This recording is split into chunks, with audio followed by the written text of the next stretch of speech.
Okay, so in this video I'm going to give you an abridged explanation of how we determine the theoretical force for this lab. So effectively, with the data that you're given, i.e. the time trials, so you can find your mass flow rate, you're given the diameter of the nozzle, so you can find the velocity, and from there you should be able to plug it into these equations and figure out the theoretical force. So what we have here, basically we have equation 5.22 from the book that states the partial derivative with respect to time of the integral of the control volume of the velocity times fluid density times dV. The V in that case is the volume, plus the integral over a controlled surface times V times rho times V times n hat dA, equals the force of the system. So for our case, we're going to assume that d by dt of the integral of the control volume of rho times dV is 0. The reason for that is we have steady state flow, so basically the rho is constant and the velocity is constant and non-changing. So that term goes to 0. So we wind up with the integral over a controlled surface times V times rho times V times n hat dA. Basically, what you have here is a state 1 and state 2 integral. So effectively, you subtract state 1 from state 2. Okay. So what we have here, it's a little bit confusing, but what you effectively have is, you have the two veins that we're testing. So you have the flat vein, which I got here, and the cup vein here.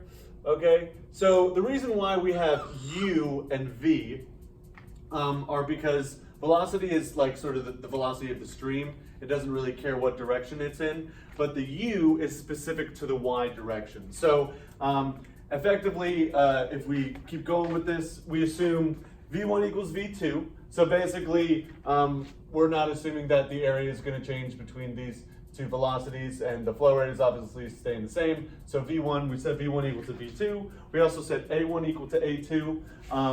So basically, we could say V1 times, so U2, we'll say, is V2 times cosine of theta, which is also V1 times cosine of theta. So effectively, our U2, let's say, which is V1 times cosine of theta. The theta in this case for the flat vein will be 90 degrees. So cosine of 90 degrees is what? Is 0, right? So effectively, for our flat vein case, this cosine theta will get slashed out, okay?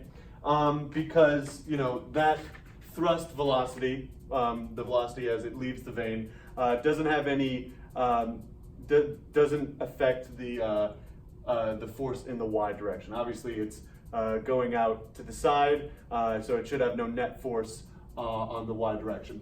Now, with the case of the U-shaped vein, the water will come in and sort of shoot around, and the velocity is going to come directly back at it. So for this one, the theta will be 180. Okay, so that makes your cosine value -1. All right, so you effectively have a negative minus a negative will give you a negative force. That's just the way they sort of derive the sign convention. So effectively, you have V1 times cosine of theta times rho times A2 times V1. Again, V1 equals V2, so that's why we replace the V2s in this case with V1s. And then minus V1 times rho times A1 times V1 is sum of force Y. So basically what we could say is V1 times cosine theta minus 1 times rho times V1 times A1 equals sum of force in the Y.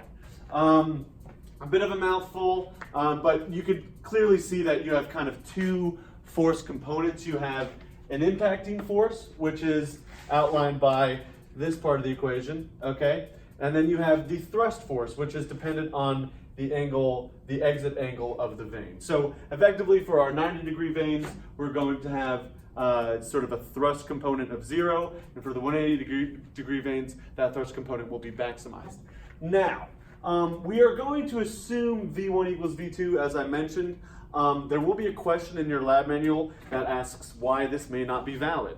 And basically, you'll have to explain what could be the case. So basically, as the water is flowing over this surface, it's assuming, this equation is assuming that that water does not slow down.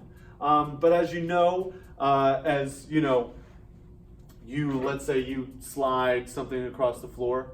As soon as you push it, you have a velocity of we'll say v0, okay? Then as it's sliding across the floor, that, whatever object that is, slows down. Why does it slow down? That very reason is the same reason why you might not assume that V1 equals V2, okay?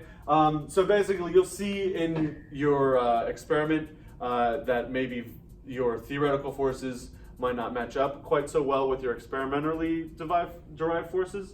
So you'll need to explain why that is due to the fact that V1 does not equal to V2. So you gotta go into detail about why V1 might not always equal V2.